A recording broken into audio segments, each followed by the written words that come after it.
I am Troy, 65 years old, and recently retired from my construction management career. After losing Martha, my wife of 40 years, to cancer, I found some comfort in our dream home we had built together. When my daughter Jessica and her husband Adam asked to move in temporarily with their twins, I welcomed the company. Little did I know that after 3 years, those walls would witness my own child screaming at me to pay rent or get out of my own house. The solution I found left them in shock. Before I tell you what happened after I sold my own house for $640,000, let me know where you are watching from and hit that subscribe button if you have ever had to make a difficult family decision. Martha and I were married for 40 wonderful years before cancer took her from me 5 years ago. We started with very little, both coming from working-class families in the Midwest. For the first decade of our marriage, we lived in a tiny apartment, saving every penny we could toward buying our own home. I worked long hours as a construction worker, eventually working my way up to site manager, while Martha balanced part-time bookkeeping with raising our daughter Jessica.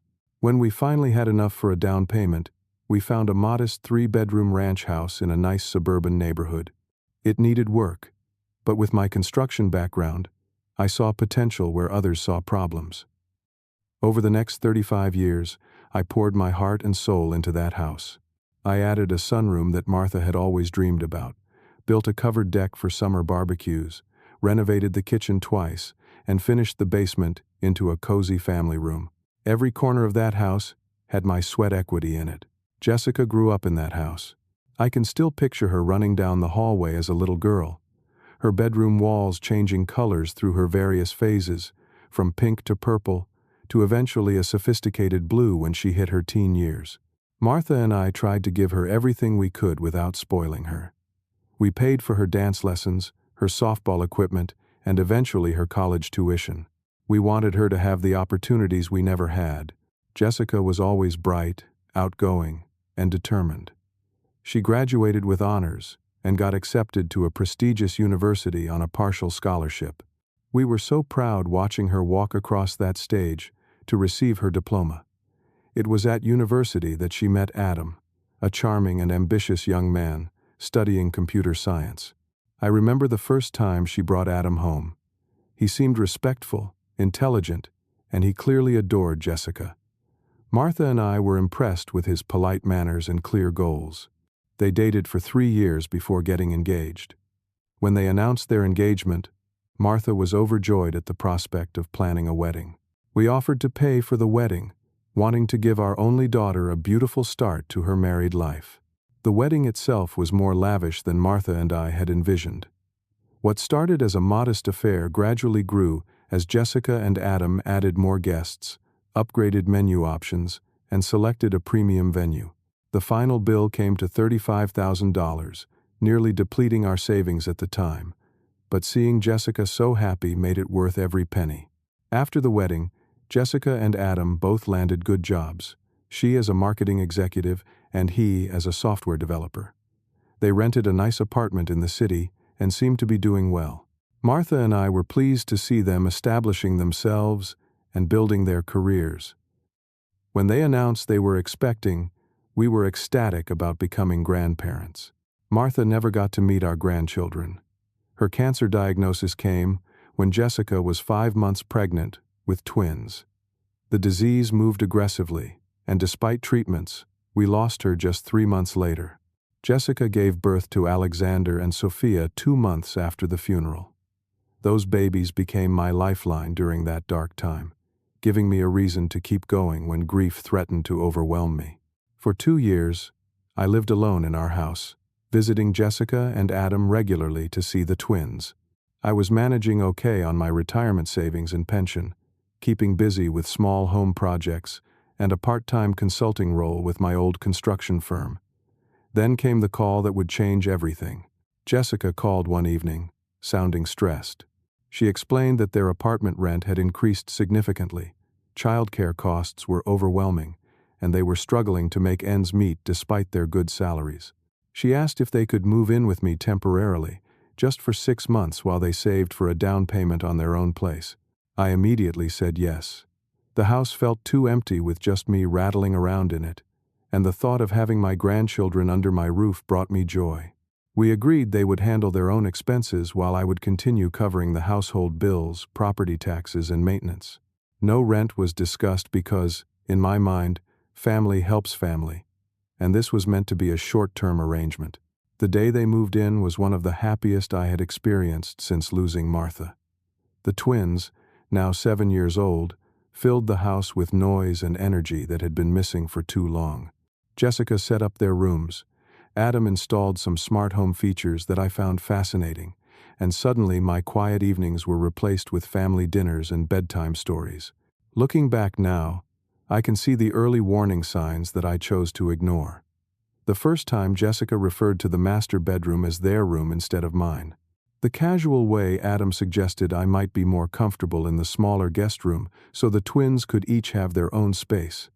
The decisions about meal plans and household schedules that were made without consulting me. But I was so grateful for the company that I dismissed these concerns, telling myself that adjustments were normal when family members combine households. Those first few months were mostly positive, with only minor tensions. I enjoyed being more involved in my grandchildren's daily lives, helping with homework and hearing about their school days firsthand, instead of through occasional visits. Jessica seemed less stressed without the burden of rent payments, and Adam appeared appreciative of the arrangement. If only I had recognized the subtle shift in our dynamics sooner. If only I had established clearer expectations from the beginning. But hindsight, as they say, is 20/20, and I was simply too happy having my family close to notice how the ground was shifting beneath my feet. 6 months came and went with no mention from Jessica or Adam about moving out. I noticed their spending habits remained unchanged, despite their stated goal of saving money. Jessica still shopped at expensive boutiques, Adam upgraded his gaming system, and they continued their tradition of weekly date nights at upscale restaurants while I watched the twins. At the 1-year mark, I casually mentioned their original timeline over breakfast. Jessica looked surprised, as if the conversation about 6 months had never happened. She brushed it off with a laugh. "Dad, do you know how expensive houses are these days? We need at least $60,000 for a decent down payment, and property taxes in good school districts are insane." Adam nodded in agreement. "We are saving, Troy, but these things take time. The market is terrible for buyers right now anyway. Better to wait it out." I accepted their explanation, not wanting to create tension. Besides, I genuinely enjoyed having my grandchildren around. Alexander had my mechanical aptitude and loved helping with small repairs around the house. Sophia reminded me of Martha, always with her nose in a book, curious about everything.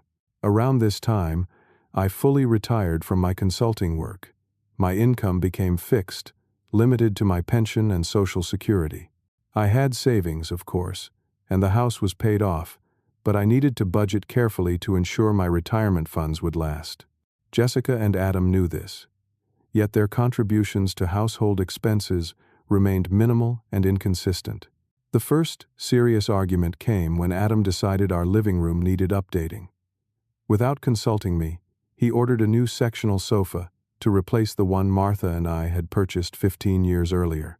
When it arrived, I was surprised and a bit hurt. "That couch has a lot of memories," I said, running my hand over the familiar fabric. Adam looked uncomfortable. "Well, we thought it was time for something more modern. This place could use some updating, no offense." "The old one was showing its age," Jessica quickly added. "Mom would want the house to evolve, Dad. You cannot keep everything the same forever." It was the first time they had invoked Martha to justify changing our home, and it stung deeply.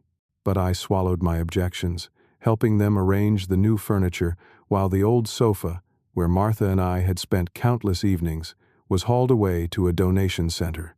This pattern repeated itself throughout the next year. My opinion on household matters became increasingly irrelevant. The kitchen was reorganized without my input. The garden Martha had lovingly tended was redesigned according to Jessica's vision. Family photos were rearranged or replaced with their more recent ones. Meanwhile, my living space continued to shrink.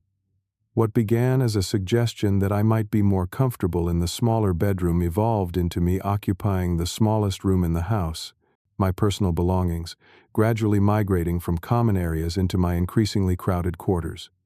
The twins did need their own rooms, I reasoned. It made practical sense.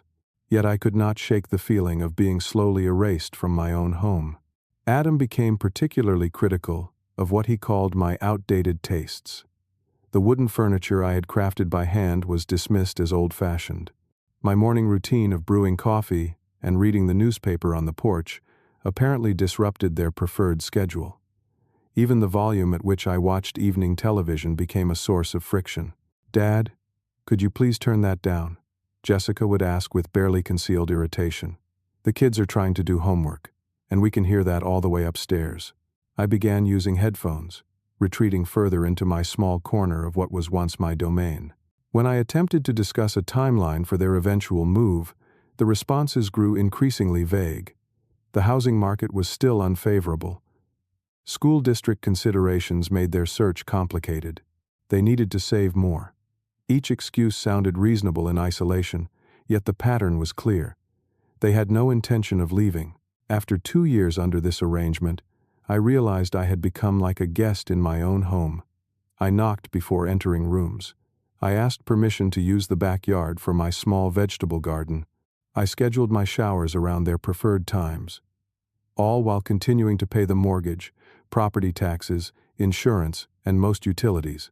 The situation became painfully obvious during a dinner with my old friends from the construction company. Jessica and Adam had invited them, wanting to show off the changes they had made to the house. During the meal, my friend George asked them when they planned to buy their own place. The awkward silence that followed was broken by Adam's nervous laugh. "Why rush?" he said. "Troy loves having us here, and we are making this place so much nicer than it was." Jessica nodded. "Dad would be lost without the kids around. This arrangement works for everyone." I remained silent, aware of George's concerned glance in my direction. Later, as he was leaving, he pulled me aside. "Troy, buddy, are you really okay with all this? They seem pretty settled in, almost like they are waiting for you to." He did not finish the sentence, but I understood what he meant. They were waiting for me to either move out or pass on, leaving them with the house. The realization sent a chill through me that I could not shake for days afterward. As the 3rd year of their stay began, tensions escalated further. My attempts to maintain some authority in my home were met with increasing resistance. If I suggested dinner plans, Jessica would override them. If I mentioned wanting to repaint my bedroom, Adam would explain why it was not a priority. If I invited friends over, I was expected to clear it with them first, as though I were the boarder and they the homeowners. I found myself walking on eggshells, afraid to disturb the fragile peace, worried that pushing back might cost me time with my grandchildren, whom I adored despite the difficult situation with their parents.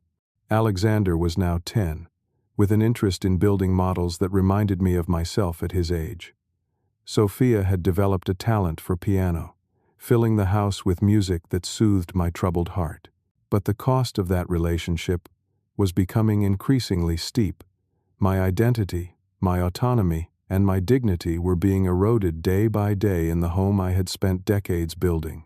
Something had to give, though I never imagined how painful the breaking point would be. The truth about Jessica and Adam's financial situation was revealed entirely by accident. I had gone into the home office to find a warranty document for the refrigerator that had started making concerning noises. As I searched through the filing cabinet, I came across a recent bank statement they had left out. I should not have looked. I was raised to respect privacy, and I had always given Jessica and Adam theirs. But something compelled me to glance at the numbers, perhaps seeking confirmation of their repeated claims about struggling to save. What I saw stopped me cold. The statement showed a savings account balance of $85,000. This was no struggling young couple living paycheck to paycheck. They had significant savings, far more than the down payment amount they had mentioned needing. I carefully returned the statement where I had found it and left the room, my mind racing. Why were they still living with me if they had the means to purchase their own home? What was their actual plan?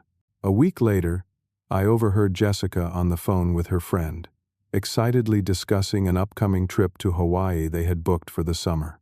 A luxury vacation that would cost thousands of dollars, while they continued to live rent-free in my home under the pretense of saving money. The final confirmation came during a rare dinner out together. Adam had received a promotion at work, and we went to celebrate at his favorite steakhouse. During the conversation, Jessica casually mentioned her own recent raise, describing how they were on track to both be earning six-figure salaries within the year. That night, I lay awake, piecing together the uncomfortable truth. My daughter and son-in-law were not staying with me out of financial necessity. They were taking advantage of the situation, living rent-free while building their savings and enjoying luxuries I could no longer afford myself. The next morning, I decided to have a gentle conversation about their priorities. I approached the topic carefully over breakfast, after the twins had left for school. "Jessica, Adam," I began, "I could not be happier about your career successes. Your mother would be so proud to see how well you are doing." They beamed with pride, thanking me for the compliment. I continued, "With your new promotion and raise, it seems like you are in a great position to start looking for your own place again. I saw some nice houses listed in the school district just last week." Their expressions changed immediately. Adam set down his coffee mug with a thud. "The market is still terrible, Troy. We would be overpaying." Jessica nodded. "Dad, we have discussed this. We are not ready yet. Besides, this arrangement is working for everyone. You get to see the kids every day, and we help around the house." I pressed further, more directly than I had before. "I happen to see that you have been able to save quite a bit, and I heard about the Hawaii trip. I am just wondering about priorities." Jessica's face flushed. "Were you snooping through our things? Our finances are none of your business." Adam jumped in, his tone defensive. "We work hard for our money, Troy. We deserve to enjoy some of it. The Hawaii trip is our first real vacation in years." "That is not what I meant," I tried to explain. "I am just wondering if buying your own place might be a higher priority than." Jessica cut me off. "We are not having this conversation. We will move when we are ready, not when you think we should." End of discussion.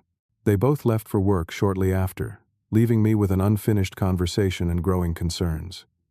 That afternoon, I called my younger brother William for advice.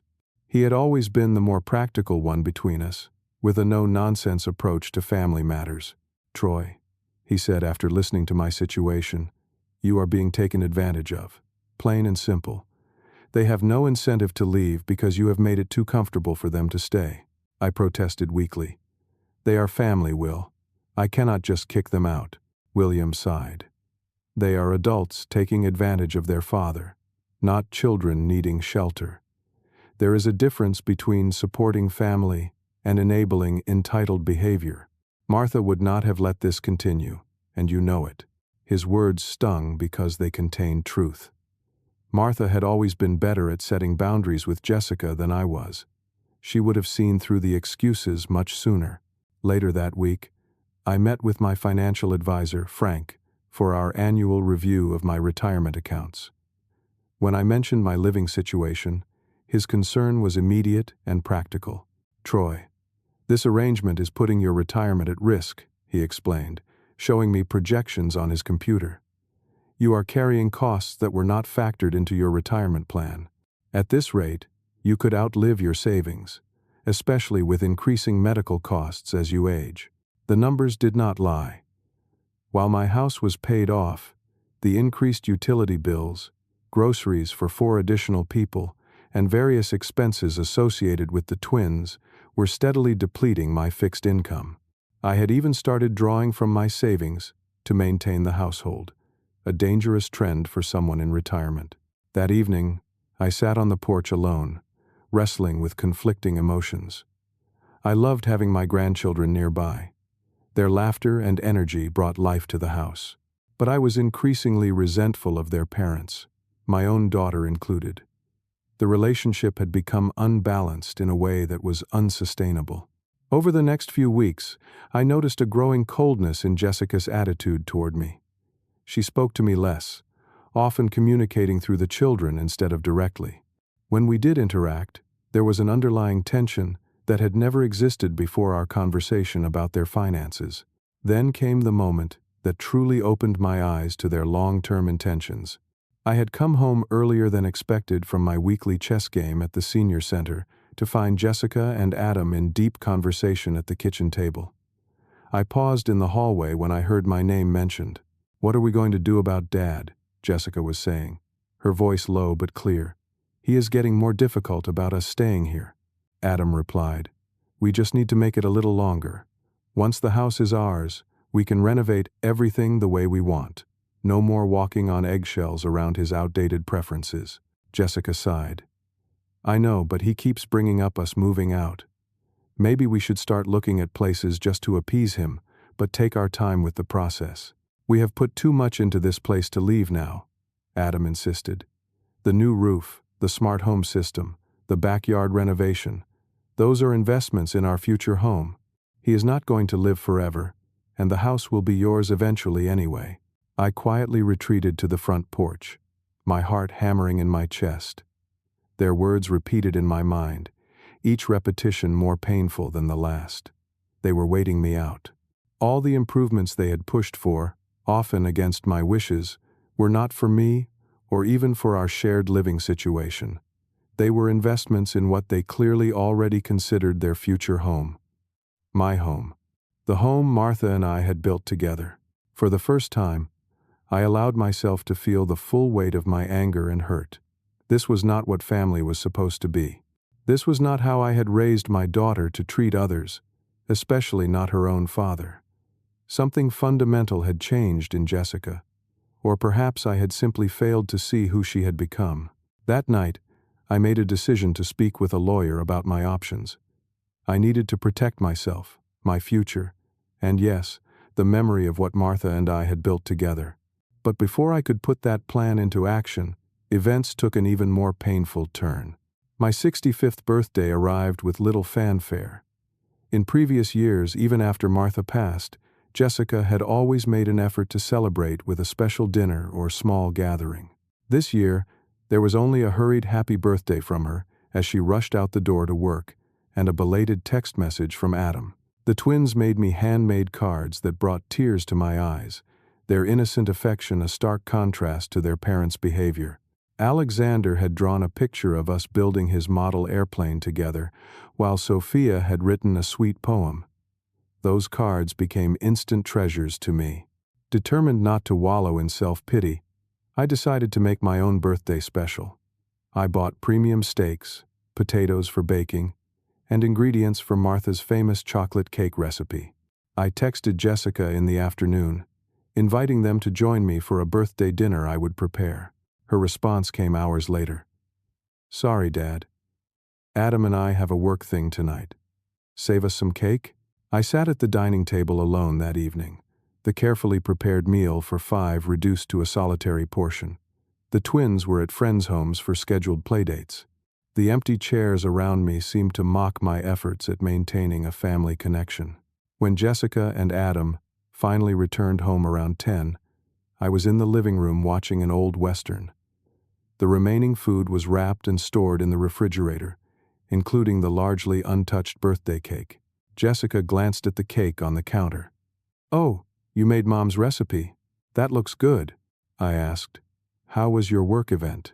She hesitated just long enough for me to know she was fabricating details. "It was fine. Just a client dinner that ran late." I nodded, swallowing my disappointment. "I had really hoped you could make it tonight. It would have been nice to celebrate together as a family." Adam, scrolling through his phone, barely looked up. "It is just a birthday, Troy. There will be others." His dismissive tone sparked something in me, a rare flare of anger that I could not contain. "It is not just a birthday. It is my 65th birthday, a milestone. And I spent it alone after cooking for everyone." Jessica rolled her eyes. "Dad, you are being dramatic. We have busy lives.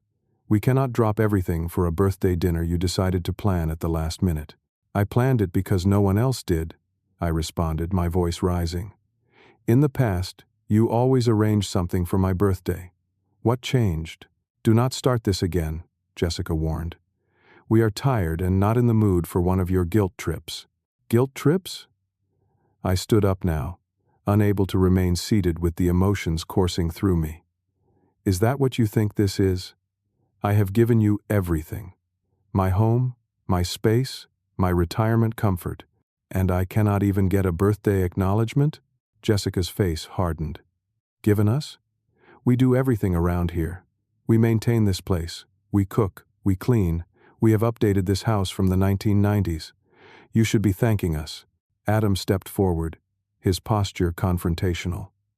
Do you have any idea what it costs to maintain a house this size? The new roof alone was $12,000. We paid for that, not you. Because you decided it needed replacing without consulting me. I shouted back, finally releasing months of suppressed frustration. This is my house, mine and Martha's. We paid it off decades ago. We built it together. Jessica's next words came out in a cold, deliberate tone that cut deeper than any shouting could have. Not anymore, Dad. This is our house now. We are the ones investing in it, improving it, making it livable. The shift in her language was unmistakable. Our house. Not your house where we are staying. Not our shared home. Our house. I stared at my daughter, suddenly seeing a stranger wearing her face. What do you mean, your house? Adam stepped closer, emboldened by Jessica's stance. Face reality, Troy. You are retired. Your contributing years are over. We are the ones with careers, with futures. We pay for everything around here while you contribute what exactly? I was stunned into momentary silence, unable to process the cruelty in his words, in my daughter's tacit agreement with them. Before I could respond, Jessica delivered the final blow. If you want to stay here, she said, each word precise and cutting, you need to start paying your fair share.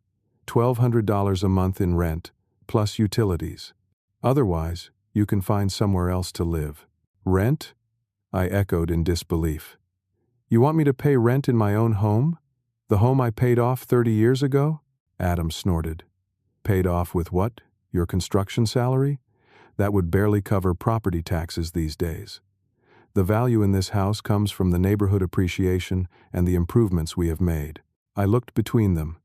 These two people I had welcomed into my home, whom I had supported and loved.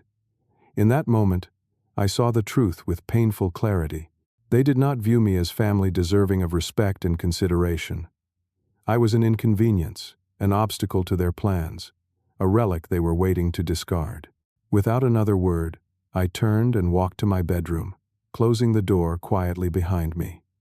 Their voices continued in heated discussion, but I tuned them out, focusing instead on what I needed to do next. That night, I packed a suitcase with essentials. Clothes for a week, toiletries, medications, and irreplaceable items. Family photos, particularly those with Martha. My father's pocket watch. The letters Martha had written me during a construction job that took me out of state for 3 months early in our marriage. I wrote a brief note. I will not pay rent to live in the home I own. I will be staying with William while I decide what to do next. Take care of the children. Before dawn, I loaded my suitcase into my car and took one last look at the house in the pale morning light. The home where Martha and I had raised our family, celebrated holidays, weathered storms, both literal and figurative. The home that no longer felt like mine. I drove to William's house on the other side of town, my vision blurred with unshed tears. He answered the door in his bathrobe, took one look at my face and my suitcase, and simply stepped aside to let me in. No questions, no judgment, just the quiet support of a brother who understood without being told. That first morning in William's spare bedroom, the enormity of what had happened hit me full force. I broke down in a way I had not allowed myself to since Martha's death. Great heaving sobs that seemed to come from the very depths of my soul. William sat beside me, his hand on my shoulder, waiting for the storm to pass. When I finally regained my composure, I told him everything. The birthday dinner, the confrontation, the demand for rent, the cruel dismissal of my entire life's work. He listened without interrupting, his expression growing increasingly grim. When I finished, he said only, "You did the right thing by leaving. Now we need to figure out what comes next." For the next week, I waited for some sign of remorse or reconciliation from Jessica. I checked my phone constantly, hoping to see her name appear with an apology, an explanation, anything that would help make sense of her behavior. But there was nothing. No calls, no texts, not even about the twins or practical matters regarding the house. My heart broke anew with each passing day of silence, not just for myself, but for the relationship I had thought we had, for the values I believed I had instilled in her, and for the painful recognition that my own child could treat me with such callous disregard. On the 8th day of my stay with William, he made a suggestion that had not occurred to me. "Troy," he said over morning coffee, "have you checked the deed to your house recently? Who exactly is listed as the owner?"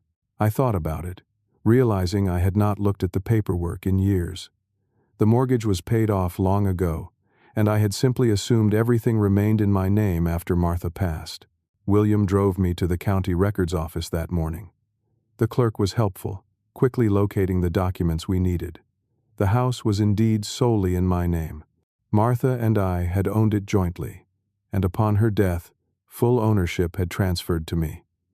Jessica's name appeared nowhere on any official documents. For the first time since the confrontation, I felt a glimmer of power returning. They might be living in my house, might be acting as if they owned it, but legally, the property was mine alone.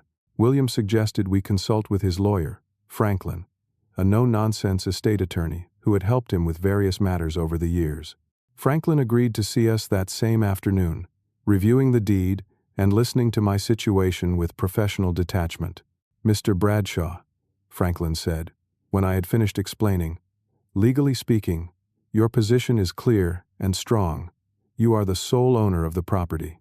Your daughter and son-in-law are effectively your tenants, albeit without a formal rental agreement. You have every right to sell the property if you choose to do so." I hesitated at the mention of selling. The thought had occurred to me, of course, but actually contemplating it felt like a betrayal of the life Martha and I had built. That house contained decades of memories, dreams, and shared moments that could never be replaced. "What about the improvements they claim to have made?" I asked. "The new roof? The renovations?" Franklin shook his head. "Unless they can produce documentation showing explicit agreement that these improvements would translate to ownership stake, which I doubt exists, those are considered gifts or voluntary improvements to your property. They do not confer any ownership rights." As we left the lawyer's office, William looked at me sideways. "You know what you need to do, right?" I sighed deeply. "I need to try talking to them one more time. Give them a chance to make this right." William disagreed, but respected my decision. I spent the next day driving by the house at times when I knew Jessica or Adam might be home. Their cars were in the driveway, confirming they had not suddenly developed concern for my whereabouts. I called Jessica's cell phone repeatedly, leaving increasingly urgent voicemails asking her to contact me. I sent text messages explaining that we needed to discuss the situation. All were met with silence. On my third attempt to visit the house, I discovered they had changed the locks. My key no longer worked in the door I had installed with my own hands 30 years earlier. Standing on the porch of my own home, locked out like a stranger, something inside me finally broke. The hurt transformed into resolve, hardened by their continued disrespect. I returned to William's house and called Franklin. "Sell it," I told him. "I want to sell the house." Franklin recommended a realtor who specialized in our neighborhood.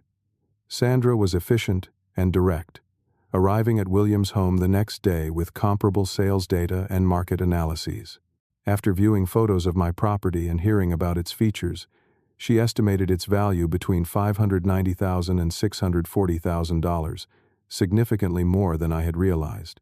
"The average sale time in your neighborhood is just 18 days right now," Sandra explained. "It is a hot seller's market. Inventory is low, and buyers are offering over asking price, often with minimal contingencies." The numbers were startling. Martha and I had purchased the house for $78,000 in the 80s. Even accounting for inflation, the appreciation was substantial. The financial security that some would provide for the remainder of my life was undeniable. Yet I still hesitated, torn between practical considerations and emotional attachments. Each night, I would lie awake in William's spare bedroom, mentally walking through the rooms of my home, remembering the life that had unfolded within those walls.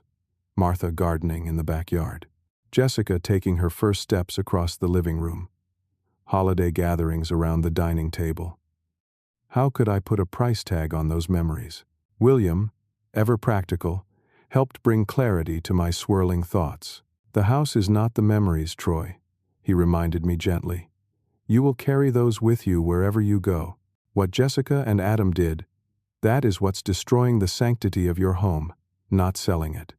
Sometimes the healthiest thing you can do is to let go. Over the next several days, I met with Sandra to complete the necessary paperwork to list the house. We discussed strategies, timing, and what belongings I would need to retrieve before showing the property. The practical tasks gave me purpose, helping to quiet the emotional turmoil. Franklin drafted a formal notice to Jessica and Adam, informing them that the property was being listed for sale and that they would be required to vacate once the sale was completed. The document was cold and legal, nothing like the warm family relationship I had always tried to maintain with my daughter. But they had changed the terms of our relationship, and I was simply responding to the new reality they had created. The night before the house was to be listed, I sat with William on his back porch, nursing a glass of bourbon and watching the sunset. I never thought it would come to this, I confessed, my voice thick with emotion, selling the home I raised her in, the home Martha loved so much. William rested his hand on my shoulder. Martha would understand, Troy. She would want you to be respected and secure in your later years, not taken advantage of by your own child. You gave Jessica everything, including the values to know better than to treat her father this way. What she does with those values is on her, not you. His words provided a measure of comfort as I prepared for what would undoubtedly be a difficult confrontation once Jessica and Adam learned of my decision. I braced myself for anger, manipulation, and possibly even legal threats. What I did not prepare for was how their response would further confirm that I was making the necessary, if painful, choice. Sandra listed my house on a Thursday morning. By Friday afternoon, she had scheduled 12 showings and received 3 offers. By Saturday evening, we had 5 competing bids, the highest at $640,000 cash, with a flexible closing date and no contingencies. It was a surreal experience, hearing Sandra describe how potential buyers had fallen in love with the craftsmanship of the built-in bookshelves I had constructed, the spacious kitchen Martha had designed, the mature landscaping we had nurtured over decades. These strangers recognized the value in what we had created, while my own daughter had dismissed it as outdated and irrelevant. I accepted the top offer on Sunday, still not having heard a word from Jessica or Adam. The formal notice Franklin had prepared was delivered by certified mail on Monday morning.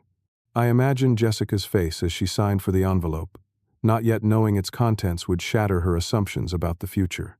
The phone calls began within hours. First Jessica, then Adam, then Jessica again. I let them go to voicemail, not yet ready to engage directly.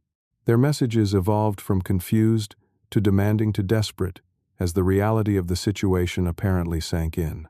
"Dad, you cannot sell the house." Jessica's voice was shrill in the recording. "This is our home. Call me back immediately." Adam's approach was more threatening. "Troy, you have no right to do this. We have invested thousands in that property. Our attorney will be contacting you." By evening, the tone had changed dramatically. "Dad, please," Jessica pleaded in her latest message, her voice breaking. "We need to talk about this. The kids are established in school here. We have made this our home. You cannot just sell it without discussing it with us." The irony of her suddenly wanting discussion after a week of ignoring my attempts at contact was not lost on me. I consulted with Franklin, who advised setting up a meeting on neutral ground with clear boundaries and expectations. I texted Jessica the next morning. I am willing to meet. Tomorrow at 10 a.m. at William's house. Bring whatever documentation you have of financial contributions to the property. Do not bring the children. Her response was immediate. We will be there. William prepared his living room for the meeting, setting up chairs in a formal arrangement that felt more like a business negotiation than a family discussion. Franklin arrived early to review strategy with me one final time. You are in a strong legal position, he reminded me. Do not let emotions derail the conversation. They may make threats, but most are likely empty. Stay calm and focused on the facts. Jessica and Adam arrived exactly at 10, both dressed formally as if attending a business meeting. Jessica's eyes were red-rimmed, evidence of recent tears, while Adam's jaw was set in a rigid line of barely contained anger. William showed them in, then took a seat beside me, a silent show of support. I will be recording this conversation, Franklin announced, placing a small device on the coffee table, for the legal protection of all parties. Adam started to object, but Jessica placed a hand on his arm, stopping him. Fine, she said tightly. Let us just get this straightened out, I began. My lawyer tells me that I am the sole legal owner of the property at 1438 Oakwood Drive and have full rights to sell it. You cannot be serious about this, Dad, Jessica interrupted. That has been our family home for 30 years. You cannot just sell it out from under us. Franklin stepped in smoothly. Mr. Bradshaw has accepted an offer of $640,000 for the property. The buyers are eager to close quickly. Adam's face flushed with anger. That is our house too. We have put thousands into improvements. New roof, new HVAC system, kitchen updates. Do you have documentation showing these improvements were meant to secure partial ownership? Franklin asked. Written agreements, contracts, anything showing Mr. Bradshaw intended to transfer ownership interest in exchange for these improvements? Jessica and Adam exchanged glances. We did not think we needed formal agreements, Jessica said. He is my father. The house was always going to be mine eventually. The callousness of her assumption hit me like a physical blow. Always going to be yours? I repeated. So you were just waiting for me to die? Jessica had the grace to look ashamed. That is not what I meant. I think it is exactly what you meant, I responded, fighting to keep my voice steady. You and Adam made it very clear that night. This is our house now, you said. Your contributing years are over, Adam said. And then you demanded I pay rent to live in my own home. Jessica turned to Adam with an accusatory look. He raised his hands defensively. We were upset that night. Things were said in the heat of the moment. Franklin interjected. Mr. Bradshaw left the property 8 days ago. In that time, did either of you attempt to contact him to apologize or discuss the situation? They were silent. In fact, William added, they changed the locks, preventing Troy from accessing his own property. Adam leaned forward, switching tactics. Look, Troy, I admit we handled things poorly, but selling the house is an extreme reaction.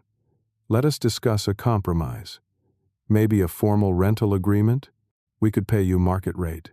After demanding I pay you rent? I asked incredulously. After treating me like an unwelcome guest in my own home for nearly 3 years? Jessica began to cry, her composure finally breaking. Dad, please, think about the twins. This is the only home they remember. Their school, their friends, everything is here. You would punish your own grandchildren because of a disagreement with us?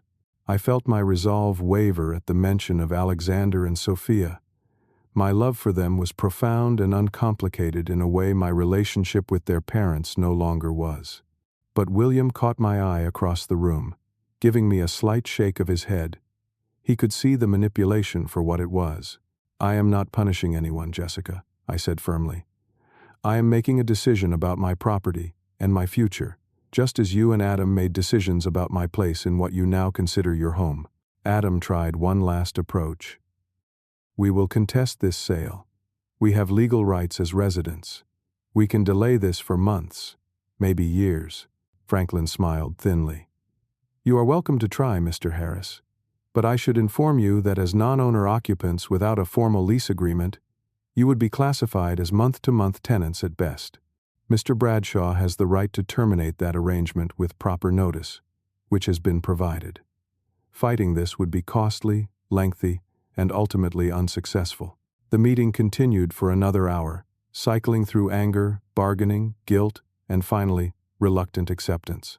Jessica and Adam eventually realized they had no legal ground to stand on, and no leverage beyond emotional manipulation. We agreed on a timeline. They would have 30 days to find new accommodations. I would return to the house the following weekend to collect my remaining possessions. The closing was scheduled for the first week of the following month. As they prepared to leave, Jessica made one last attempt. Dad, she said softly, I know you are hurt. But this feels like you are choosing money over your family. Is that really what Mom would have wanted? It was a low blow, invoking Martha, and for a moment I could not respond past the lump in my throat. But William stepped in, his voice carrying an edge I rarely heard from my mild-mannered brother. Do not dare bring Martha into this, he said firmly. She would be heartbroken to see how you have treated your father. Troy is not choosing money over family. He is choosing self-respect and security after you made it clear he was no longer welcome in his own home. Jessica flinched as if struck, then turned and walked out without another word. Adam followed, pausing briefly at the door. You will regret this, Troy, he said quietly. Some things cannot be undone. After they left, I sat heavily on William's couch, emotionally drained. There is truth in what he said, I admitted. Some things cannot be undone. The way I see Jessica now, the things I know she is capable of saying and doing. How do we come back from that? Franklin packed away his recording device. Family rifts can heal with time, Mr. Bradshaw, but they require acknowledgement of wrongs and sincere efforts to make amends. The ball is in their court now. The following days passed in a blur of paperwork and preparations. The buyer's inspection went smoothly, finding only minor issues that I agreed to address before closing. The appraisal came in at $635,000, supporting the purchase price. Jessica remained in contact, though her communications were strictly practical. When would I collect my things? Could they have additional time to find a suitable rental? What about the family heirlooms and furniture? I arranged to visit the house on a Saturday, when I knew they would be at the twins' sporting events. William came with me, bringing his pickup truck and a few friends to help move larger items. Walking through the front door felt strange, the familiar space now feeling like a museum of my former life rather than a home. We worked efficiently, focusing on my personal belongings, photos, tools, and the furniture pieces I had crafted myself. I left behind most of the everyday household items, knowing Jessica and the twins would need them. In my former bedroom, now used as a storage room for their overflow, I found boxes of Martha's things that Jessica had moved out of sight. These I took with particular care, especially her handwritten recipe books and the quilt her grandmother had made. Before leaving, I walked through each room one final time, silently saying goodbye to the space that had sheltered my family for 3 decades. In the twins' rooms, I left a card for each of them, explaining in simple terms that I was moving to a new home but would always be their grandfather and would see them soon. The closing took place on a Wednesday morning. Jessica and Adam did not attend, having already vacated the property the previous weekend. They had found a 3-bedroom apartment in the same school district, though Jessica had complained bitterly about the size and rent cost in her text messages. Sitting at the closing table, signing document after document, I felt a complex mixture of emotions.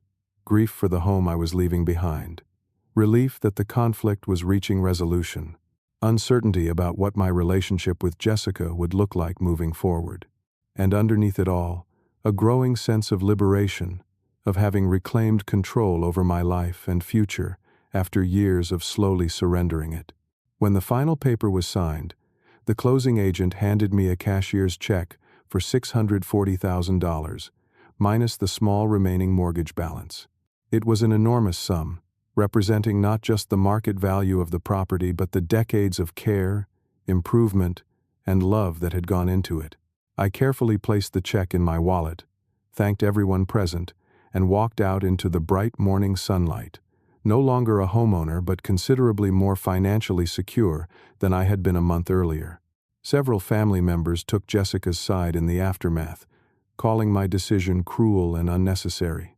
My sister-in-law Margaret was particularly vocal, leaving scathing voicemails about how I had disrupted the children's lives out of spite. I let the accusations wash over me, secure in the knowledge that those who truly understood the situation supported my decision. But the opinion that mattered most, the one that kept me awake at night, was Martha's. What would she think of what had happened, of the choice I had made? In my quietest moments, I believed she would have been heartbroken by Jessica's behavior, but would have ultimately supported my decision to protect myself. Martha had always been pragmatic beneath her gentle exterior. She would have recognized, perhaps sooner than I did, when a situation had become irreparably harmful. With the house sold and that chapter of my life closed, I turned my attention to building something new from the ashes of what had been destroyed. A different kind of home, a different kind of life, and eventually, I hoped, a different kind of relationship with the daughter who had broken my heart.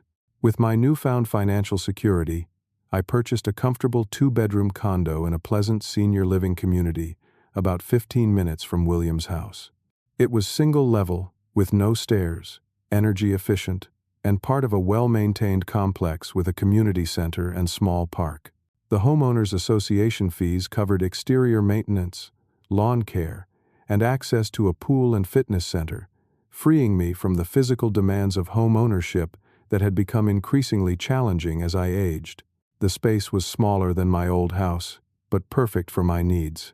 I furnished it simply, bringing only my most cherished possessions from the previous home and purchasing new items that reflected my personal taste rather than compromises made to accommodate others.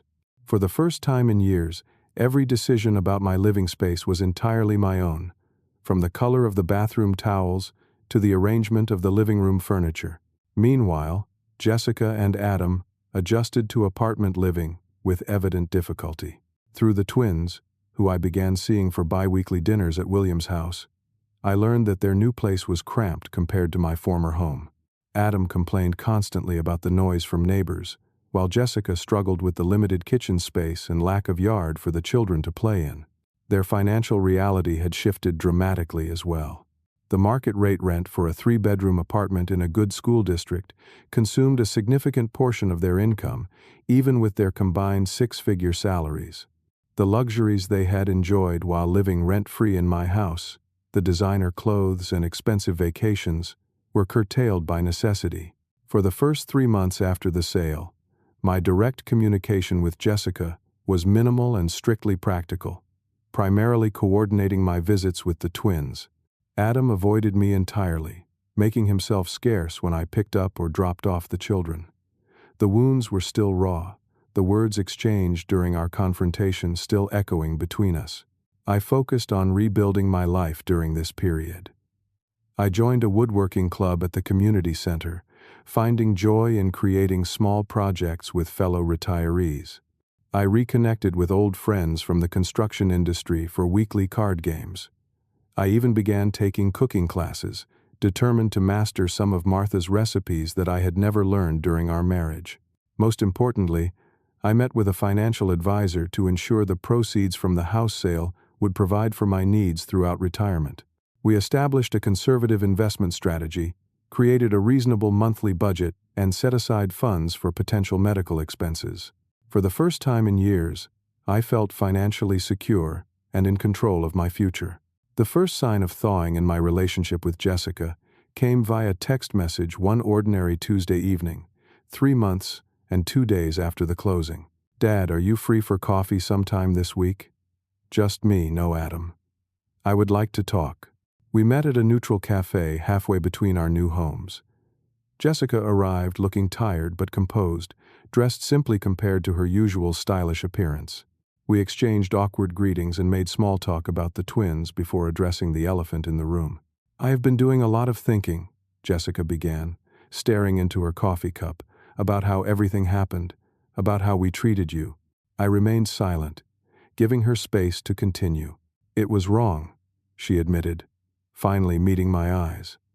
What we did, what we said to you, demanding rent in your own house. I have been trying to understand how we got to that point. Her honesty surprised me. I had expected defensiveness or continued justification of their actions, not this apparent introspection. I was raised better than that, she continued, her voice wavering. Mom would have been so disappointed in me. The mention of Martha no longer felt like manipulation, but genuine regret. I felt my own eyes growing moist. What changed? I asked softly. You and I were always close. When did I become someone you could treat that way? Jessica wiped away a tear. I think. She hesitated. I think we got comfortable. Taking advantage of your generosity became normal. And then we started seeing the house as ours, the future we could have there. We stopped seeing you as Dad, and started seeing you as an obstacle. Her brutal honesty hurt, but it was also healing to have the reality acknowledged. The apartment is a wake-up call, she admitted. Writing that rent check each month, dealing with landlords and restrictions. We had no idea how good we had it, how much you were giving us. Our conversation continued for nearly 2 hours, painful but necessary. Jessica did not ask to move back in or for financial help. She simply wanted to begin repairing our relationship, starting with acknowledgement of the harm done. We agreed to move forward slowly. Weekly dinners with the twins became family meals that included Jessica, though Adam still kept his distance. I was invited to Alexander's science fair and Sophia's piano recital, small steps toward rebuilding trust and connection. 6 months after the sale, I invited Jessica to my condo for dinner, the first time she had visited my new home.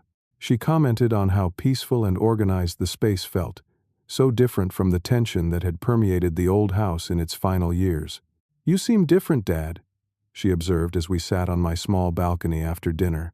More yourself somehow. I consider my response. I am different. Standing up for myself changed something fundamental. I loved that house, but I was disappearing inside it, becoming smaller to accommodate everyone else's needs and wants. Here, I can just be Troy again. Jessica nodded thoughtfully. I am sorry we made you feel that way. I never realized how much we were taking until it was gone. Adam remained resistant to reconciliation for nearly a year. His pride had been wounded more deeply than Jessica's. His plans for acquiring my house more deliberately calculated according to Jessica's eventual confessions. But the birth of their third child, a daughter they named Martha, softened him somewhat. The practical realities of fitting a family of 5 into a 3-bedroom apartment finally forced him to reassess his resentment toward me. Our first civil conversation occurred at Martha's christening, a brief exchange about the housing market and his work promotion. It was superficial but cordial, a small crack in the wall of hostility he had maintained. Over time, these interactions grew more frequent and less strained, though we would never recapture the friendly relationship we had once enjoyed. The money from the house sale allowed me to help my grandchildren in ways that bypassed their parents entirely. I established college funds for each child, including baby Martha. I paid for Alexander's engineering summer camp and Sophia's advanced piano lessons. These contributions were made directly to the programs rather than through Jessica and Adam, a boundary I maintained to prevent any confusion about financial expectations. Now, a 1.5 years since that painful birthday confrontation, our family has established a new normal. Not the close relationship I once envisioned spending my retirement years enjoying, but a measured, respectful connection built on clearer boundaries and expectations. Jessica has grown considerably, taking responsibility for her actions and working to rebuild what was broken. Adam maintains a polite distance, civil but never warm. The twins, now 12, visit my condo regularly, filling the space with the energy and laughter I missed during those difficult months of separation. Baby Martha, named in a gesture of reconciliation that touched me deeply, is learning to toddle across my living room floor, building new memories in this smaller but happier space. The house that was once the center of our family story has new owners now, a young couple with children of their own, who are creating their own memories within those walls. Sometimes I drive by, not out of regret but simple curiosity, and feel a peaceful detachment. The house served its purpose in my life. It sheltered my family through decades of joy and sorrow. Now it belongs to someone else, just as this new chapter belongs to me. If there is wisdom I have gained from this painful journey, it is this. Homes are not just physical structures but embodiments of our boundaries, our self-worth, and our place in the world. When I allowed mine to be diminished within those walls, I lost more than square footage. I lost my voice, my autonomy, and eventually, the mutual respect that should exist in all family relationships. Standing firm cost me deeply, but it also restored something precious that I had gradually surrendered. Not just ownership of property, but ownership of my life and my worth. Perhaps that is the most valuable asset of all, one that cannot be measured in dollars or square feet, but in the quiet dignity of knowing you have honored your own needs alongside those you love. What about you? Have you ever had to make a difficult decision to protect yourself from family members taking advantage, or found yourself having to set painful boundaries with those you love? Share your story in the comments below. Sometimes knowing we are not alone in these struggles can be the greatest comfort. And if this story resonated with you, please subscribe and hit that like button to support more authentic conversations about family challenges. Thank you for listening to my story today. May you find the strength to honor both your love for family and your own self-worth, even when those two values seem impossibly at odds.